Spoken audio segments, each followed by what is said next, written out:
अगर आपके पास किसी ऐसी युवती की किस्मत बदलने के लिए सिर्फ 60 सेकंड हों जो तमाम परंपराओं के खिलाफ सपने देखती है, तो आप क्या करेंगे? चैनल को सब्सक्राइब करें, लाइक करें और इस अद्भुत कहानी को शेयर करें जो आपको भावुक कर देगी। कल्पना कीजिए 17 साल की एक लड़की प्रिया, जो राजस्थान के एक छोटे से गांव में रहती है, जहां सुनहरे पहाड़ रेगिस्तान से मिलते हैं और जहां का हर पत्थर सदियों पुरानी परंपराओं को समेटे हुए है। वह हर सुबह 5 बजे उठती थी, लेकिन अपने सपनों के मुताबिक पढ़ाई करने के लिए नहीं, बल्कि अपनी माँ की मदद से पूरे परिवार के लिए नाश्ता बनाने में। उसके हाथ, जिनमें किताबें और कलम होनी चाहिए थीं, भारी बर्तन और कढ़ाई उठाते थे और उस सदियों पुराने घर का मिट्टी का फर्श साफ करते थे जहां उसकी परदादी का जन्म हुआ था। प्रिया का एक सपना था जो थार रेगिस्तान के सूरज की तरह उसके सीने में जल रहा था। वह मेडिकल की पढ़ाई करना चाहती थी। वह अपने परिवार की पहली महिला बनना चाहती थी जिसने विश्वविद्यालय में कदम रखा हो। वह अपनी माँ द्वारा जोर दी गई रंग बिरंगी साड़ियों की बजाय सफेद कोट पहनना चाहती थी, लेकिन उसके गांव में इस सपने को 5000 साल पुरानी हिंदू परंपरा के विरुद्ध ईशनिंदा माना जाता था।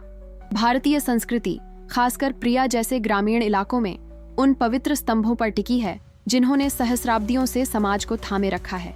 जाति व्यवस्था हालांकि आधिकारिक तौर पर समाप्त कर दी गई है, फिर भी पारिवारिक बातचीत में दबी हुई आवाज में दबी रहती है।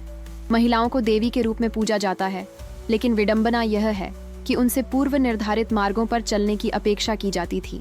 18 साल की उम्र में तयशुदा विवाह, 20 साल की उम्र में बच्चे और अपने पति के परिवार के प्रति पूर्ण समर्पण। धर्म, पवित्र कर्तव्य, यह निर्धारित करता था कि प्रत्येक व्यक्ति अपने पिछले जन्मों द्वारा निर्धारित एक विशिष्ट उद्देश्य के साथ पैदा होता है और इस पर सवाल उठाना स्वयं देवताओं पर सवाल उठाने के समान था। प्रिया के पिता रवि एक भले इंसान थे, लेकिन अपनी ही मान्यताओं के कैदी थे। वे स्थानीय बाजार में मसालों का व्यापार करते थे, जहां केसर, इलायची और दालचीनी की खुशबू गर्म हवा में तैरती रहती थी। हर सुबह वे प्रिया को देखते और उसे एक बुद्धिमान युवती के रूप में देखते, लेकिन वे अपनी परवरिश की सीमाओं से आगे कुछ नहीं देख पाते थे। वे बार बार कहते थे, बेटियां पढ़ने के लिए नहीं, शादी करने के लिए होती हैं। प्रिया की मां सुनीता ने दशकों पहले ही अपने सपनों को छोड़ दिया था। स्कूल में वह गणित में बहुत अच्छी थीं, लेकिन 16 साल की उम्र में उनकी शादी रवि से तय हो गई और उन्होंने फिर कभी व्यंजनों या प्रार्थनाओं के अलावा किसी किताब को हाथ नहीं लगाया। अब अपनी बेटी को अपनी जवानी की चमकती आंखों से देखकर उनके दिल में एक खामोश दर्द सा महसूस हुआ। वह प्रिया का साथ देना चाहती थीं, लेकिन उन्हें डर था कि परंपरा तोड़ने से पूरे परिवार पर दुर्भाग्य आ जाएगा। गांव में सामाजिक दबाव दम तोड़ रहा था। बड़ी उम्र की महिलाएं, जो समुदाय की आदरणीय महिलाएं थीं, मंदिरों में फुसफुसाकर कहतीं कि प्रिया बहुत विद्रोही हो रही है। वे उन दूसरी युवतियों की कहानियां सुनातीं जिन्होंने परंपराओं को तोड़ने की कोशिश की और अंततः अपने परिवारों को बदनाम किया। वे कहतीं, लड़की को सीधे रास्ते पर चलना चाहिए, लेकिन प्रिया ने हार नहीं मानी। वह सबके सो जाने के बाद तेल के दिए की धीमी रोशनी में छिपकर पढ़ाई करती थी। उसकी किताबें एक स्थानीय स्कूल टीचर से चुपके से उधार ली जाती थीं, जिन्हें उसकी क्षमता पर पूरा भरोसा था। वह दाल पकाते हुए रासायनिक सूत्र याद कर लेती थी, गांव के कुएं पर कपड़े धोते हुए मानव शरीर रचना का पाठ करती थी। उसका दृढ़ संकल्प गंगा नदी जैसा था। बाधाओं का सामना करने पर भी वह हमेशा कोई न कोई रास्ता निकाल ही लेती थी। प्रिया का खास सपना अखिल भारतीय आयुर्विज्ञान संस्थान एम्स में पढ़ाई करना था, जिसे भारतीय चिकित्सा का हार्वर्ड माना जाता है। वह जानती थी कि देश के केवल सर्वश्रेष्ठ छात्र ही वहां जगह पाते हैं। इससे भी बढ़कर वह अपने ज्ञान का उपयोग अपने गांव लौटकर महिलाओं के लिए एक निःशुल्क क्लिनिक स्थापित करने में करना चाहती थी, यह जानते हुए भी कि पर्याप्त चिकित्सा देखभाल के अभाव में कई महिलाएं प्रसव के दौरान ही मर जाती हैं। यह सपना न केवल व्यक्तिगत महत्वाकांक्षा से, बल्कि अपने समुदाय को बदलने की गहरी इच्छा से भी उपजा था। प्रिया की आशा सबसे अंधेरी रातों में भी चमकती रही। जब निराशा ने उसके दरवाजे पर दस्तक दी, तो उसने रेगिस्तान के साफ आसमान में तारों को देखा और एक अलग भविष्य की कल्पना की। उसे विश्वास था कि जिन देवताओं ने उसके भाग्य को सीमित किया था, उन्होंने ही किसी कारण से उसके दिल में यह सपना रोपा था। अगर दुर्गा माँ राक्षसों से लड़ सकती हैं, तो मैं इन परंपराओं से लड़ सकती हूँ, उसने खुद से फुसफुसाया। तभी भाग्य ने उसके विश्वास की परीक्षा लेने का निर्णय लिया, जिसकी उसने कभी कल्पना भी नहीं की थी। 2019 में भारत के प्रधानमंत्री नरेंद्र मोदी ने मन की बात नामक कार्यक्रमों की एक श्रृंखला शुरू की, जिसके माध्यम से वे रेडियो के माध्यम से लोगों से सीधे जुड़े। इसके अलावा उन्होंने दूर दराज के गांवों का औचक दौरा भी किया और आम नागरिकों से उनके सपनों और चुनौतियों के बारे में बात की। यह एक ऐसे नए भारत के निर्माण के उनके अभियान का हिस्सा था जहां परंपरा और आधुनिकता का सामंजस्यपूर्ण सह अस्तित्व हो सके। प्रिया ने रेडियो पर सुना कि मोदी पड़ोसी गांव का दौरा करेंगे और उन्होंने कुछ साहसिक काम करने का फैसला किया। उसने कांपती नीली स्याही से अपना दिल कागज पर उंडेलते हुए एक पत्र लिखा। उन्होंने अपनी मूल भाषा हिंदी में लिखा, आदर्श प्रधानमंत्री जी, मैं एक सपना देखती हूँ जो मेरी दुनिया में पाप है। क्या आप मेरी मदद कर सकते हैं? आदरणीय प्रधानमंत्री जी, मेरा एक सपना है जिसे मेरी दुनिया में पाप माना जाता है। क्या आप मेरी मदद कर सकते हैं? 3 पन्नों के उस पत्र में प्रिया ने अपनी कहानी उस ईमानदारी से बयां की जो मानो उसके दिल से निकली हो। उसने बताया कि कैसे उसने छिपकर पढ़ाई की, कैसे उसने लोगों की जान बचाने का सपना देखा, कैसे उसे लगा कि वह अपनी संस्कृति के साथ विश्वासघात कर रही है, जबकि वह सेवा के जरिए उसका सम्मान करने की कोशिश कर रही थी। उसने पत्र का अंत एक ऐसी पंक्ति से किया जो इतिहास में गूंजती रहेगी, अगर भारत मेरी माँ है तो वह मुझे बड़ा क्यों नहीं होने देगी। तबले की थाप की तरह धड़कते दिल के साथ प्रिया 15 किलोमीटर पैदल चलकर पड़ोसी गांव पहुंची। चमड़े की चप्पलों से उसके पैरों में छाले पड़ गए थे, लेकिन वह रुकी नहीं। जब वह उस जगह पहुंची जहां मोदी भाषण देने वाले थे तो वहां हजारों लोग थे। आशा से भरे चेहरों के बीच वह बस एक और युवती थी, लेकिन जैसा कि भारतीय आरक्षी कहते हैं, भाग्य की अपनी योजनाएं होती हैं। कार्यक्रम के दौरान मोदी ने लोगों से अपनी कहानियां साझा करने को कहा। दर्जनों हाथ उठे, लेकिन प्रिया की दृढ़ निगाहों में कुछ ऐसा था जिसने उनका ध्यान खींचा। उन्होंने उसकी ओर इशारा करते हुए कहा, हाँ बेटी, बताओ तुम्हारी बात। कांपती हुई लेकिन दृढ़ आवाज में प्रिया खड़ी हो गई। माइक्रोफोन उनके हाथों तक ऐसे पहुंचा जैसे कोई दिव्य यंत्र हो, और फिर हजारों लोगों और देश भर में लाइव प्रसारण कर रहे टेलीविजन कैमरों के सामने उन्होंने भाषण दिया। मेरा नाम प्रिया है और मैं डॉक्टर बनना चाहती हूँ, लेकिन मेरे घर में कहते हैं कि ये हमारी संस्कृति के विरुद्ध है। Meu nome é Priya e eu quero ser médica, mas em minha casa dizem que isso é contra nossa cultura। इसके बाद जो सन्नाटा छा गया वह कान फोड़ू था। मोदी उसे देखते रहे मानो अनंत काल तक, और फिर उन्होंने कुछ ऐसा किया जिसकी किसी ने उम्मीद नहीं की थी। वह मंच से नीचे उतर गया। वह प्रिया के पास गए, माइक्रोफोन पकड़ा और ऐसे शब्द बोले जो पूरे भारत में गूंजेंगे। प्रिया बेटी, सुनिए, हमारी संस्कृति में सरस्वती माँ ज्ञान की देवी है। क्या वो सिर्फ लड़कों के लिए है? हमारी संस्कृति में धन्वंतरी भगवान औषधि के देवता हैं। क्या उनका आशीर्वाद सिर्फ लड़कों के लिए है? प्रिया बेटी, सुनो, हमारी संस्कृति में सरस्वती माँ ज्ञान की देवी हैं। क्या उसका अस्तित्व सिर्फ लड़कों के लिए है? हमारी संस्कृति में धन्वंतरी चिकित्सा के देवता हैं। क्या उनका आशीर्वाद सिर्फ लड़कों के लिए है? भीड़ बिल्कुल शांत थी। मोदी ने आगे कहा, उनकी आवाज में ताकत आ रही है। जो लोग कहते हैं कि लड़कियों का पढ़ना संस्कृति के विरुद्ध है, वो गलत हैं। हमारी संस्कृति कहती है, विद्या ददाति विनय, ज्ञान विनम्रता लाता है। ये कोई नहीं कहता कि सिर्फ लड़कों को विनय करना चाहिए। जो लोग कहते हैं कि लड़कियों को पढ़ाना हमारी संस्कृति के खिलाफ है, वे गलत हैं। हमारी संस्कृति कहती है, विद्या ददाति विनयम, ज्ञान विनम्रता लाता है। इसका मतलब यह नहीं है कि केवल लड़कों को ही विनम्र होना चाहिए। और फिर अपने राजनीतिक जीवन के सबसे प्रभावशाली पल में मोदी ने कुछ ऐसा किया जिसने 1000 साल के रीति रिवाज तोड़ दिए। उन्होंने प्रिया के पैर छुए, जो बड़ों या जिन्हें हम पूजनीय समझते हैं उनके प्रति सम्मान का पारंपरिक भारतीय तरीका है, और कहा, आप मेरे गुरु हैं। आपने मुझे सिखाया है कि परंपरा और प्रगति दोनों साथ साथ चल सकते हैं।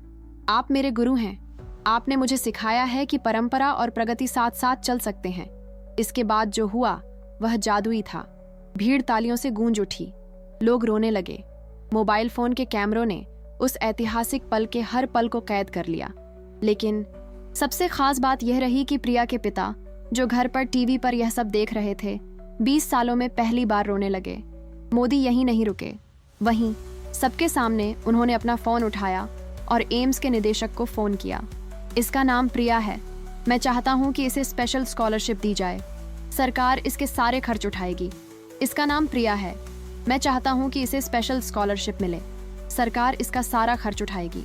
लेकिन सबसे शक्तिशाली इशारा तब आया जब मोदी ने सीधे कैमरे को संबोधित किया और कहा, मैंने आज समझा है कि हमारी परंपरा बदलने के लिए नहीं, समर्थन करने के लिए है। प्रिया जैसे बच्चों को समर्थन करने के लिए। अगर हम अपनी बेटियों को उड़ने से रोकेंगे तो कौन उड़ाएगा हमारा तिरंगा? आज मुझे समझ आया कि हमारी परंपरा बदलने की नहीं, बल्कि साथ देने की है, प्रिया जैसे बच्चों का समर्थन करने के लिए। अगर हम अपनी बेटियों को उड़ने से रोकेंगे तो हमारा तिरंगा कौन उठाएगा? उस रात प्रिया और मोदी का वीडियो सोशल मीडिया पर जंगल की आग की तरह फैल गया। बन प्रिया का ड्रीम न केवल भारत में बल्कि दुनिया भर में एक ट्रेंडिंग टॉपिक बन गया। लाखों लोगों ने इस कहानी को शेयर किया। बॉलीवुड हस्तियों ने समर्थन संदेश पोस्ट किए। अंतर्राष्ट्रीय विश्वविद्यालयों ने अन्य युवा भारतीय महिलाओं को छात्रवृत्ति प्रदान की। लेकिन सबसे जरूरी बात घर पर हुई। जब प्रिया अपने गांव लौटी तो उसने अपने पिता को दरवाजे पर इंतजार करते पाया। रवि, जो बरसों से अपनी सीमाओं का कैदी था, प्रिया की मेडिकल की किताबें पकड़े हुए था। आंखों में आंसू भरकर उसने कहा, मेरी बेटी, मैंने गलती की है। तू पढ़, जितना पढ़ना है पढ़, मैं तेरे साथ हूँ। मेरी बेटी, मुझसे गलती हो गई। पढ़, जितना पढ़ना है पढ़, मैं तुम्हारे साथ हूँ। गांव में बदलाव धीरे धीरे लेकिन गहरा था। दूसरे परिवारों ने अपनी बेटियों को ज्यादा पढ़ने की इजाजत देनी शुरू कर दी। स्थानीय स्कूल को पुस्तकालय बनाने के लिए दान मिला। पहली बार महिला शिक्षिकाओं की नियुक्ति की गई। यह बदलाव रातों रात नहीं हुआ, बल्कि एक बीज के रूप में शुरू हुआ जब मोदी ने लाखों महिलाओं में से एक युवती की आवाज सुनने का फैसला किया। 3 साल बाद प्रिया ने न सिर्फ एम्स में दाखिला लिया, बल्कि अपनी कक्षा में अव्वल नंबर पर स्नातक भी किया। उसने प्रसूति एवं स्त्री रोग में विशेषज्ञता हासिल की, जैसा उसने सपना देखा था, और उसने अपना वादा पूरा किया। वह अपने गांव लौट आई और एक मोबाइल क्लिनिक की स्थापना की जो उस क्षेत्र के 5 गांवों में सेवा प्रदान करता था। उसने सैकड़ों लोगों की जान बचाई, जिनमें से ज्यादातर उन महिलाओं की थी जो पहले प्रसव के दौरान मर जाती थीं। लेकिन शायद उनकी कहानी का सबसे गहरा प्रभाव प्रतीकात्मक था। प्रिया 2 असंगत दुनियाओं के बीच एक सेतु बन गई, अपनी संस्कृति की पवित्र परंपरा और प्रगति की तत्काल आवश्यकता। उन्होंने यह दर्शाया कि आने वाली पीढ़ियों के लिए एक नया अध्याय लिखते हुए पूर्वजों का सम्मान करना संभव है।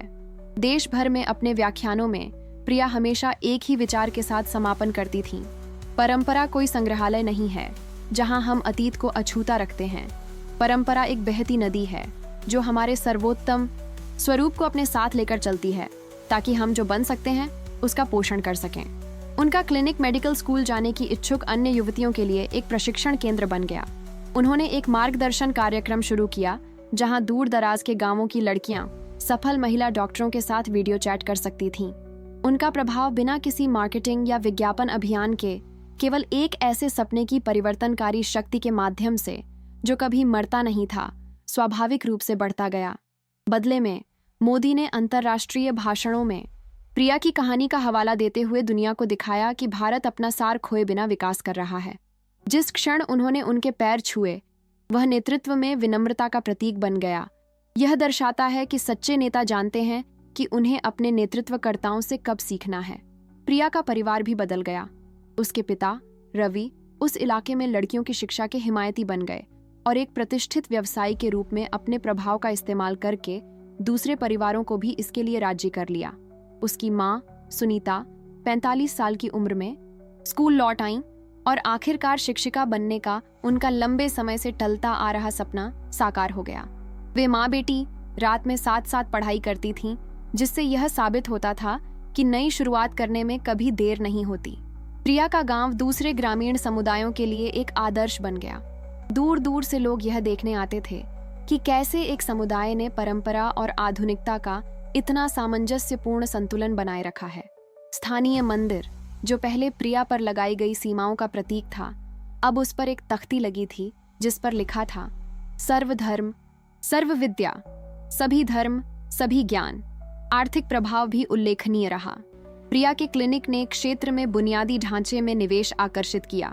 सड़कें बेहतर हुईं, गांव में इंटरनेट पहुंचा और एक छोटा अस्पताल बनाया गया। सामाजिक प्रगति के साथ साथ भौतिक प्रगति भी हुई, जिससे यह साबित हुआ कि शिक्षा हमेशा एक ऐसा निवेश है जो कई गुना लाभ देता है। सालों बाद जब प्रिया राष्ट्रीय स्तर पर पहचान बना चुकी थीं, उन्हें केरल की एक 8 साल की बच्ची का पत्र मिला। पत्र में बस इतना लिखा था, दीदी, मैं भी आपकी तरह बनना चाहती हूँ।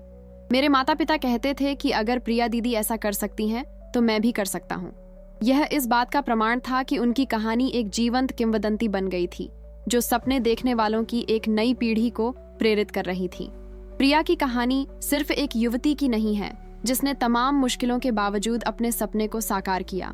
यह उस परिवर्तनकारी शक्ति के बारे में है जो एक व्यक्ति में तब आ सकती है जब वह अनुचित सीमाओं को स्वीकार करने से इनकार कर देता है।